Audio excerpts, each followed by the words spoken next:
What's up, fight fans, and welcome back to the Coach and the Kid. And we're going to recap last Saturday's event. It is Monday night. Fresh off of 2 days, Coach, how do you feel after the event? I got to be honest with you. I'm a little depressed. I had a visit from Owen over the weekend, and I wasn't happy when he showed up. And if you know who I'm talking about Owen 5, which is what I was. So, yeah, it's good fights, but man, I'll tell you something. I am not going down to the work the weekend at any place reading fortunes or anything because, man, that's why you're the pro, and I'm just a guy who thinks he has a pretty good idea what's going to happen. And Yeah, no, I obviously didn't, and we'll bring that to you right now.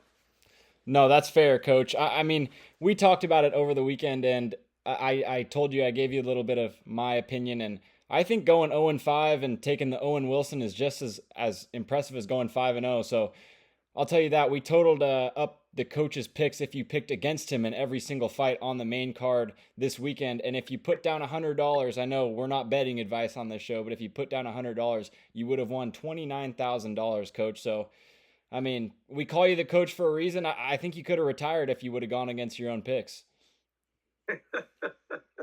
Well, maybe I'll do that next week. I'll bet half and then a whole on the other side. I don't know, man. So I not just not only you did know Coach not only did Coach go get the Owen treatment, the Owen 5, he also owes me a burrito. If you watch our last video, Paulo Costa did take it, which we will break down. Coach, I'm sorry, I didn't mean to interrupt you. Keep going. no, it's fine. I, I will say this, even though I was wrong, I did enjoy the fights, Yeah. and I know I'm really getting into it because I started yelling at my iPad. So that's a good sign. That means I'm really getting into it. That's fair, Coach. Yeah, and the fights, while on paper, were not the greatest pay-per-view main card of all time. I mean, people were bagging on Paulo Costa versus Roman Kopylov as the co-main. I think fans were really pleasantly surprised, as were we. I mean, this was the first event we've got to come together and watch together in person in a while, so that made it a little bit better in terms of a personal element that we were able to watch this card together, Coach. But let's get right into it. I mean, starting with our first fight of the night on the main card, we had a huge underdog, a plus 500 underdog in Michael Johnson, get the decision win over Daniel Zellhuber. Coach, what did you see here? I saw a guy who, when I was a kid, I knew this guy who had a really bad accident. This is a true story. This guy lost his arms and he only had his legs. This guy could write letters. He could paint whatever with his feet. And that's what Daniel looked like. He looked like he'd never thrown a punch in his life, and he was supposed to be the striker. He was just kicking the whole time, and I was yelling, "What are you doing, man? Throw some!" Yeah. I think even the guys on the show, I think it was DC and Felder, they were both saying, "Start throwing, man. What are you waiting for?" And of course, Johnson thinks he's going for the title now because he finished a young guy. I don't know what the hell Zellhuber was doing. I really don't, because he's supposed to be this guy that can throw all night. And I swear, all he did was kick, which is a good idea if it was affecting the guy's arms and they were dropping, but they weren't. He was dropping all right. He was dropping bombs. Yeah. Anyway, No, I agree, Coach. I mean, I watched Michael Johnson's post-fight scrum, and he said the kicks were affecting him, the high kicks. He thinks he broke both of his forearms, but he also said that's the only thing he's got. So why would I not just block high every time? And he said I'm just going to throw the hands and block high because I know the high kicks is only weapon. And coach, it was a very, very limited attack from Zellhuber. It really was only those high kicks, not really any body kicks and not really any low kicks. It was such a right. predictable game plan. I didn't like the cornering. We'll talk about the next fight as well with Dan Ige. And I don't mean to bag on these coaches because obviously I've never been in the corner and I've never coached a fighter, but back-to-back fights where Eric Nixick had fighters come out the gates really slow with Daniel Zellhuber and Dan Ige. Coach, I liked the third round from Zellhuber, but at that point it was too little too late. If he fought the first two rounds like that, I'd say really good, kind of a diverse game plan, attacked high early, kind of chopped the legs a little bit. But Michael Johnson had already stolen the first two rounds and it was too late. It's like we predicted a late finish, a third round finish for Daniel Zellhuber, and it kind of felt like it was trending that way. I said that Michael Johnson would have some moments early, but it just felt like Zellhuber never got going, coach. And ultimately, Johnson took the 29-28 decision. I I can't stand these coaches that go, "Hey, I think it's one apiece." Yeah. I don't care what it's at, man. if I'm a coach, I'm going, get your butt in there and finish this guy. We need Man. to You are finish. losing. You are losing. Yeah. Because he's already wondering what's going on. Give him a plan. Start throwing and throw like you've never thrown before. Because Johnson's thinking, I'm making a comeback, and it's on you, kid. That's all there is to it. He's going after him, and he did. Zellhuber's got great kicks. He really does. Yeah. But there's more to it than that, obviously. I agree, Coach. And it's not like we haven't seen Michael Johnson get finished before. This is a guy who's been laid out multiple times in the UFC. Right. You got to go for broke. The high kick isn't there. Set up your punches. And if you are going to throw the high kick, set it up with something prior to that. It's like he was throwing the naked high kick every time. It was so predictable. And I get it. If you want to waste the first round wearing down Michael Johnson's arms so the power isn't there as much, because let's face it, even at 39, Michael Johnson is a very powerful and explosive guy. Look, if the game plan is wear the arms out, take that away early in the first round, go ahead, so be it. But show some more diversity in your attack in the second and third round. And Coach, I didn't see that from Zellhuber. A very discouraging performance. And I don't want to take away from Michael Johnson. We talked about it. He looked extremely fast, especially for his age. And while I don't think this is a title shot warranting performance or even a ranking chance warranting performance, I thought Michael Johnson looked great, and he's deserving of a bonus in my opinion. I agree. And you know what was funny? And you and I both noticed, in fact, everybody noticed it.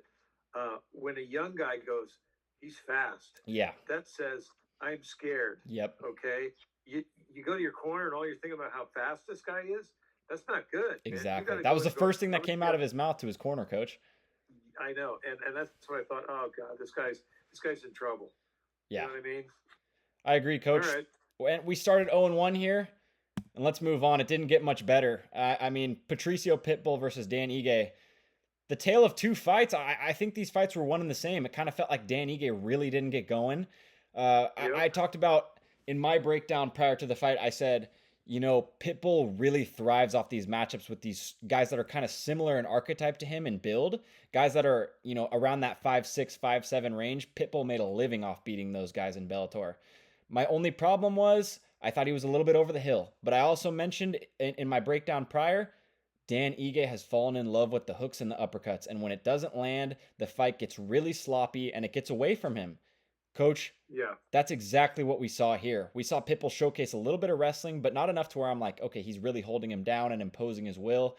Just felt like another fight where the game plan was so off, Coach. And it felt like I don't want to take away from these guys' performances because Michael Johnson and Patricio Pitbull both respectively had great wins. But for me, such a winnable fight for both guys on the other side. And it felt like Dan Ige wanted that knockout punch on a big stage in Louisiana, and it never came. And like I said, I think the fight gets away from him quick when he falls in love with those hooks. Coach, what did you see? I agree. And he started throwing these roundhouses, and they just didn't look that good. Sometimes I think these guys, when they get a fight, okay, where they really think they're not going to win it, they go all out. And I think this is a case of two guys that thought, well, you know what, I'm already thinking about the next fight. Yeah. Which, when we talk about Kevin Holland, we're going to be saying the same thing. These guys are looking. It's like a team looking at the playoffs and not playing who's in front of them. And it looked like that. And okay, I wonder who he's going to fight. I wonder who I'm going to fight next after I beat up this 39-year-old. Exactly. And they go in there thinking, okay, I'll dance around with it and I'll finish this dude. And that makes the other guys even more hungry because they're thinking, oh, they're being disrespected. And they are, and they're not. When you're not supposed to win, it makes you try harder. At least if you're a dog, as they say, right? Yeah, 100% correct. I think two flawed game plans out of the Extreme Couture camp and Eric Nixick. I'm not one to bag on camps, fighters, or coaches, but just felt really lackluster. And it was literally the tale of two fights in the first two fights of the main card, Coach. The fighters that we went with had a really lackluster first two rounds, and then they picked it up in the third, but by that time it was too late, and the other cruised to a 29-28 decision. If it was a 5-rounder, that game plan's fine. Take the first 2 rounds off, do some damage, do some groundwork, lay the foundation to your game plan. But in a 3-rounder, Coach, that first round is so imperative because if you lose that first round, now you got to pick up the next 2 against one of the world's most elite fighters, regardless of who you're fighting. It's tough to do. And our guys just got started too late here, and we were 0-2 early, Coach. Yeah, the story of my night actually, and it got more depressing as the night went on, and I was, it was funny because you and I were watching the fights, and I was getting more depressed, and you were screaming more at the screen, and I was like, oh my god, it was a nightmare, but sometimes you wake up from it, and we'll talk about that in a little bit. For you, We will. Eventually, I did wake up from it, but it didn't happen in this fight, Coach. The featured bout of the evening on the main card, Kevin Holland versus Daniel Rodriguez. Coach, we talked about the coin flip fighters, and the lack of IQ from Kevin Holland was fully on display in this fight. I mean, I can't fault him for getting caught in the second. D-Rod looked great with the hands. I mean, he looked a lot sharper than I thought he would. He showed some levels to his game where I thought he wouldn't be able to hit Kevin Holland there. But in the third round, Kevin Holland hurts D-Rod so bad. He's out on his feet, Coach. And I thought the first round was close, even though we were on the Kevin Holland side. I did have the first round for D-Rod. I know you had it for Kevin Holland, but I had the first for D-Rod. So I had the first 2 rounds for D-Rod. I thought Kevin Holland needed a finish going into the third. And Coach, you have D-Rod out on his feet and you don't let him up. What are we I doing thought he there, was dead. Coach? Dead to I rights thought he against was the dead. fence. That uppercut hit him, Yeah. and I thought this fight's over. And Coach, apparently it wasn't, because you talk about waking up. It seemed like Kevin Holland wasn't going to wake up at the end of that fight. I mean, got knocked down a couple of times, took a ton of damage, probably the most damage I've seen Kevin Holland take outside of that Kyle Dawkins fight where he got headbutted and it was called a no contest. And that wasn't even his fault. That was an intermittent foul, excuse me. Kevin Holland took a lot of damage, and I have to imagine the damage physically can't even compare to the mental damage, because you got a guy who's already a head case, and you take a loss to a guy like D-Rod, who he was surely overlooking. Coach, where does Kevin Holland go from here, and what did you think about this fight? Well, earlier I talked about how guys are looking on to the next Yeah. fight.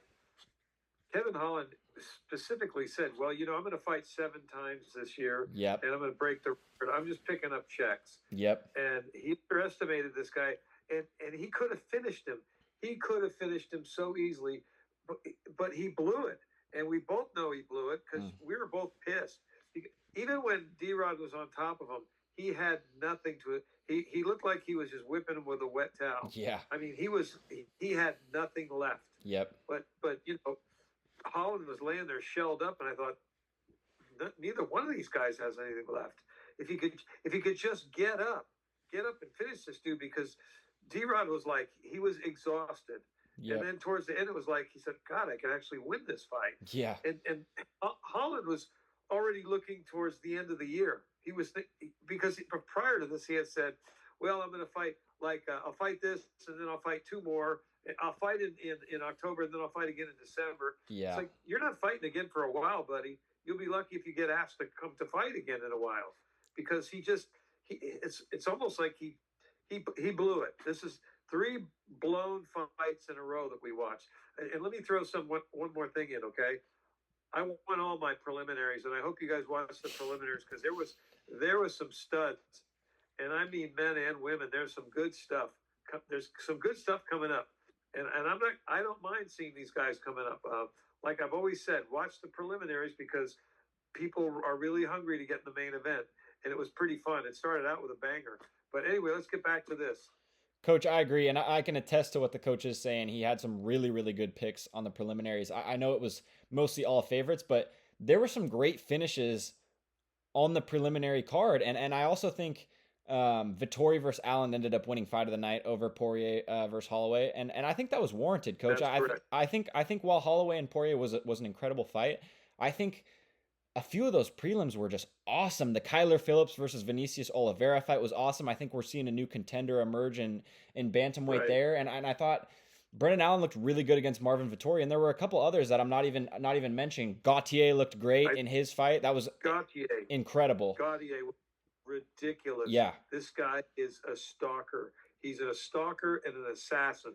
And man, when I see a guy go after another guy like that, well, we talked about this. He went against that guy that called himself the Viking. Valentine, yeah, series. Robert Valentine. I actually thought that guy was going to be something when I saw him. He was a real good salesman when he was staying at the house. And I thought, okay, this guy's unusual. Yep. Okay. he cut all his hair off and everything. I didn't even recognize him. I forgot about him until all of a sudden I looked at his tattoos and I thought, this guy is nothing, and he looked like nothing. But Yep. let's get back to the main fights because I don't want to start blowing smoke up my own rear end for, doing so well in the preliminaries. Anyway, Yeah, coach. This is kind of where you break it off as a Kevin Holland fan. I'm not gonna lie. It's almost like, I don't know. It's almost like a relationship where you're with somebody and it's like they keep letting you down, letting you down, letting you down. And this is almost the final straw for me as a Kevin Holland fan. And it damn sure is the final straw for me as far as our predictions go, coach. I don't know if I can pick this guy against anybody anymore because it's not like it was different this time. It wasn't like he wasn't in the fight. It was like he actively made the worst decision possible during that fight. And I get it. He got knocked down in the round prior.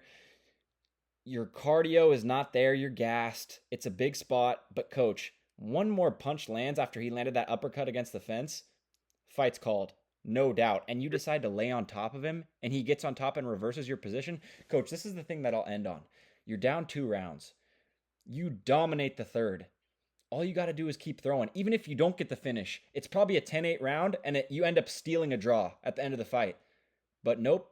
Kevin Holland gets on top, gets reversed, and ends up almost losing the round himself because D-Rod ended the fight on top and started beating him up. Coach, it was depressing for me as a Kevin Holland fan. Picks aside, I don't know where Kevin Holland goes from here. I think he's kind of going through a little bit of an identity crisis here. He wanted to fight 7 times. He already had Colby Covington coming down the pipe. That's what he thought, at least. Talking about the White House, talking about 1 week before Thanksgiving. I'll get on that Noche card if possible. You're getting a 90-day mandatory suspension, Coach, and it may be indefinite. He's not going to be back to training for at least a couple weeks. Coach? Yeah, I agree with you 100%. And to me, we're both tennis guys. He's become the Nick Kyrgios of fighting. Yep. He talks too much, and he was on a little streak, and he got a little cocky. Yep. And this guy was just a little hungry. And, you talk about fight IQ. I think fight IQ goes out the window once a guy gets his ass kicked in a round. Yep. You're trying. It's survival IQ, and I think he got his brains rocked a little bit. Yeah. And he didn't realize. Maybe he thought it was 5 rounds, and he thought, well, you know what? I gotta get my win back, and I'll finish this guy next round because he sure looked like it. I mean, that was probably one of the dumbest third rounds I've seen in a long time. I agree, and what a talented guy, but I just think he needs a sports psychologist, Coach. The guy is so smug. Like, I think he's a great fighter. I also think he's a good dude, but something needs to change there mentally because the thing is with Kyrgios is the same thing with Holland early in his career. It was fun. It was something new. You had a new element brought to the game. It's not fun anymore. Reality's hitting and he's losing to guys that he shouldn't lose to, Coach. There's been multiple instances where Kevin Holland is the more talented fighter by far, and he continues to blow it. And I'm going to be harsh on him. I know that these guys risk their livelihood and everything when they step in, and I have the utmost respect for Kevin Holland and Daniel Rodriguez, but Coach, Kevin Holland is going to become one of the biggest what-ifs in MMA if he continues down this path. It's not his fault that he didn't see the left hook coming when he got hit in the second round, but the continuous lack of IQ while in the cage, it's just a personality thing at this point for me, Coach. I don't think he's a dumb dude. I don't know what it is, but all signs to me point to a complex where he's just so smug and looking ahead, where it's like you've been humbled enough times that it shouldn't be there, Coach. And I'm gonna end it on that. I want to see Kevin Holland succeed, but I gotta give up on him as a fan at this point. Well, I'll end it on this because it'll go right into our next fight. We talked about this is the tale of who's going to show up. Okay, we talked about Kevin Holland, which Kevin Holland's showing up, and on to the next fight because we were wondering which Paulo Costa was going to show up. Is that correct? 100%, Coach. And I'm going to take this W and run with it, Coach, because we were on a major offer before that. I mean, that 0-3, it wasn't like our guys were getting dominated either. It was such a frustrating 0-3. 3 29-28 decisions in a row, Coach. We were 3 rounds away from being 3-0 through the first 3. And that was super frustrating. But nonetheless, we get on to the co-main event, Paulo Costa versus Roman Kopylov. Coach, outside of maybe a Yoel Romero and when he beat an aging Johnny Hendricks, I think this is the best I've ever seen Paulo look, and I'll let you expand on that. I thought he looked great. Yeah. And I thought he's starting to look serious. Yep. And Roman, and what was he doing? I just, he looked lost out there. He Yeah. looked intimidated, and I thought it was going to be a different kind of fight. But maybe Paulo's starting to realize he's starting to age a little bit, and he's got to start being serious. Yep. And Roman just looked like he didn't look like he belonged there. And I thought this guy was a lot more talented. I've been hearing some things about him and everything, and he was very blah to me. You know what I mean? He didn't look like much of anything, and I was kind of surprised, and it was depressing watching it. Although I will say this, I was happy for Paulo Costa because I think he's good for the sport. Like I said, he's a good-looking guy. He's a funny guy too. I've seen some interviews with him. He's pretty funny. He is. He's pretty clever, and I think he's part of the nerd squad, and I think that's part of the reason why he's doing better too. Yeah. I think he's got a good bunch of guys around him, and they're starting to go, let's all back each other up, and when you've got a crew behind you, and everybody's fighting and winning and stuff, you want to be part of that. You don't want to be the weak link, and I think that's what's happening with him. Roman, I honestly, I'd rather. You can talk about this fight because you got the W. I don't even want to talk about Roman. I'm just really bummed about him. I thought because the couple times I've seen him fight, I saw promise, and I didn't see anything the other night. I was really shocked at how bad he was. Yeah. But like you said, not to take anything away from Costa, because he did look great. For sure. And coach, I think when I broke down this fight, there were a few elements to me that really stuck out to me about Paulo Costa being the underdog and him being my underdog pick of the week. The first of which was Paulo Costa was not just fighting for his spot in the rankings. It kind of felt like he was fighting for his job and his position in the UFC. And coach, sure, it felt different to me in the interviews this week, and that's what I really liked about Paulo. He said, I'm going to turn back into the eraser, and obviously we talked about it before. Every fighter says that before a fight. What are they going to say? No, I'm going to lay there and probably get pounded out and TKO'd in the first. Like, of course you're going to back yourself in the pre-fight media. But to me, it seemed like Paulo was super switched on and super locked in from the beginning. It felt different, and I thought it would be a little bit more of a clinch-up, like, physicality game plan, but we hadn't seen Paulo throw a lot of strikes to the head with his hands in recent fights. It felt like he relied a lot on kicks, and it was a lot of backpedaling. And in this fight, it was a lot of going forward. And for me, that's exactly what Paulo Costa needs. He's a big, physical, bruising middleweight. That's what got him to that title shot against Israel Adesanya early in his career. right. He used that physicality so well. And I think he did exactly that in the Roman Kopylov fight, coach. I think he set the tone early with an early knockdown in the first. And after that, Roman kind of looked like, well, I can't really land anything. It's almost like he couldn't find Costa. And even when he did, Costa was kind of telling him, nothing there, you know? And I think right. Kopylov kind of felt like, this isn't going well. And he kind of shut off after the first. I mean, he really didn't have any big moments. And something that I'll say about Paulo Costa, coach, we talked about the kicks from Zellhuber, but the kicks from Paulo Costa looked incredible to me and fast, and you could hear every single one land. And the thing that I loved about it that was differing from Zellhuber, it was to all three levels. He kicked the legs, he kicked the body, and he kicked the head, and you never knew which one was going to come next. When Roman started defending the head, Paulo would throw that baseball bat kick right to the midsection, and you could see it after the fight. I mean, Kopylov had so much bruising to that midsection. It was incredibly red. Coach, there's a few things that I really respect about Paulo Costa. I think in his post-fight media, this dude doesn't speak the best English, but he makes an effort to relate to the fans so that they can understand what he's saying. And it really gives you more insight into his career.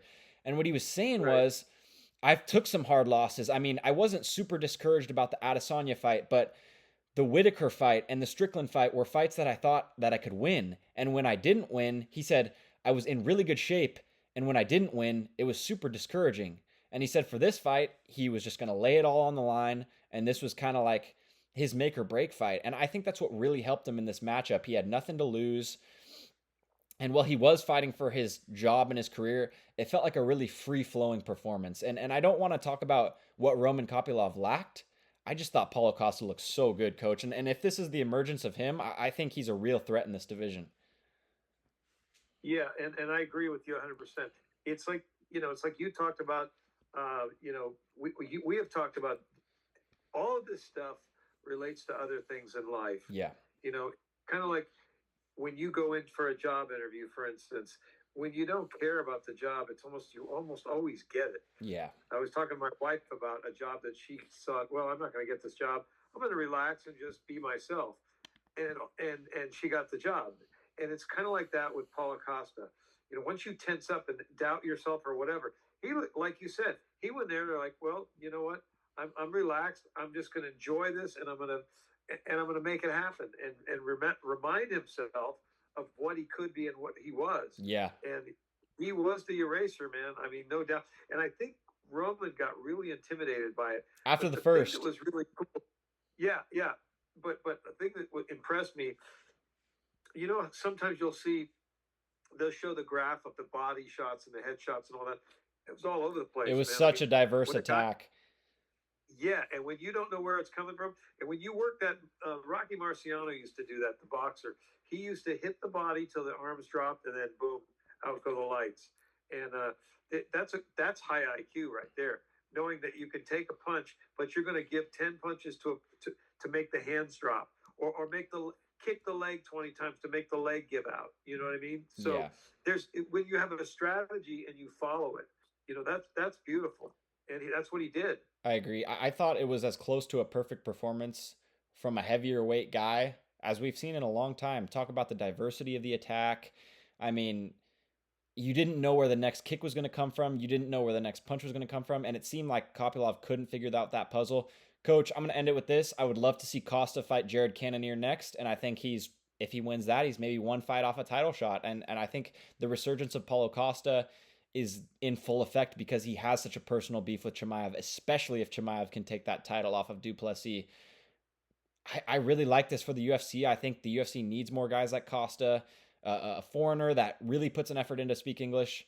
Coach, Costa's back. Well, we'll see. I just hope he just doesn't, go, yeah, that was great. I hope he doesn't sit on it. Yeah. And then just, hang out at his mom's house and eats a lot, gets fat, and goes, oh, I got another fight. Okay, I'll train a little bit. Because you don't want him to get lazy because he did so well.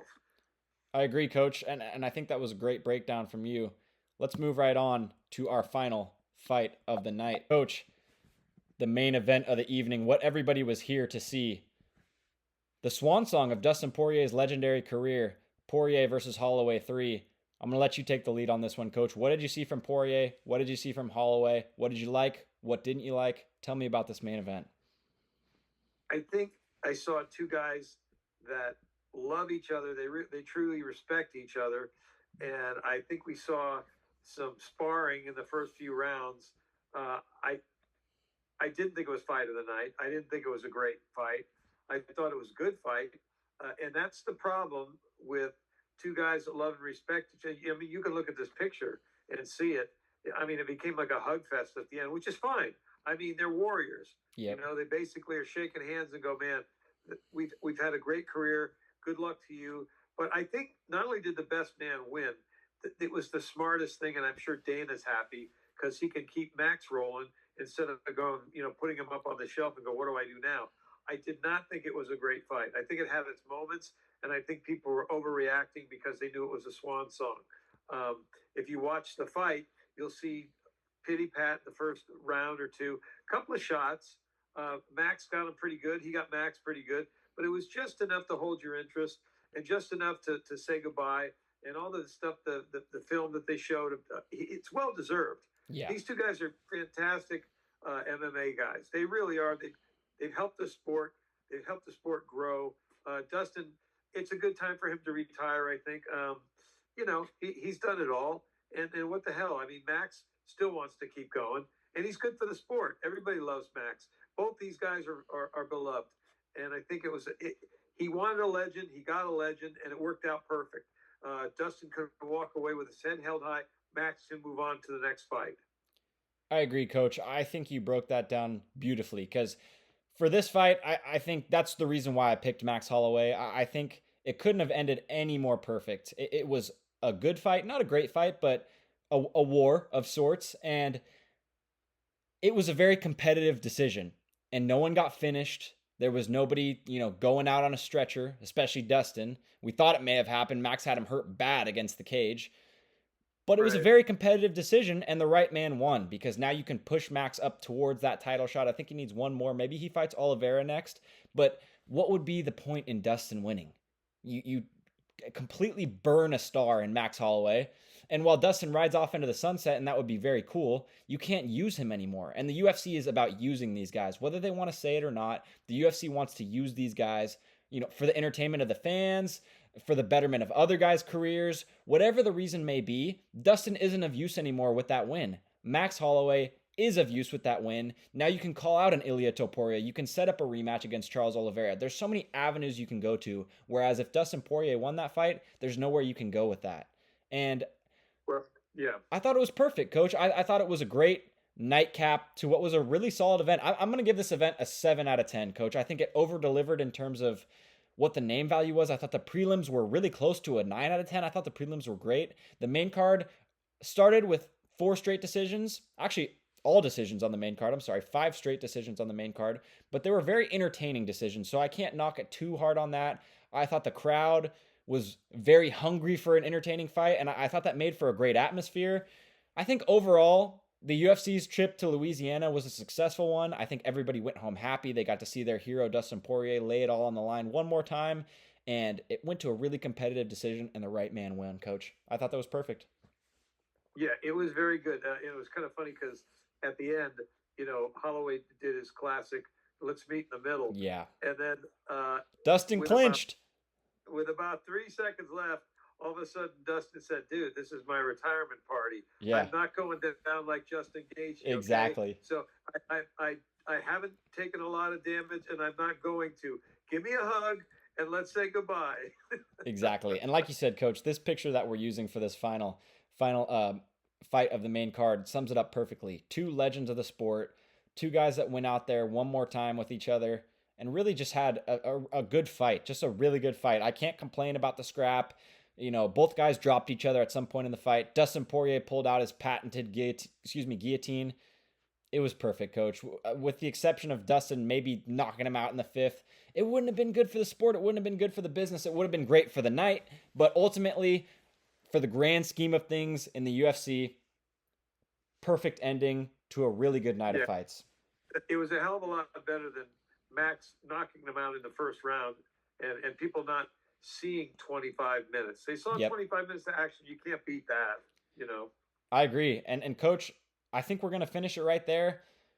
I mean, as we say farewell to Louisiana, we're going to pick up in Abu Dhabi next Saturday. Some incredible fights. We have the headliner, Rene de Ridder versus Robert Whittaker, as well as a couple of our favorite guys coming back. Shara Bullett's on the main card. I know that's one of your favorite guys. Piotr Jan's back as well against Marcus McGee.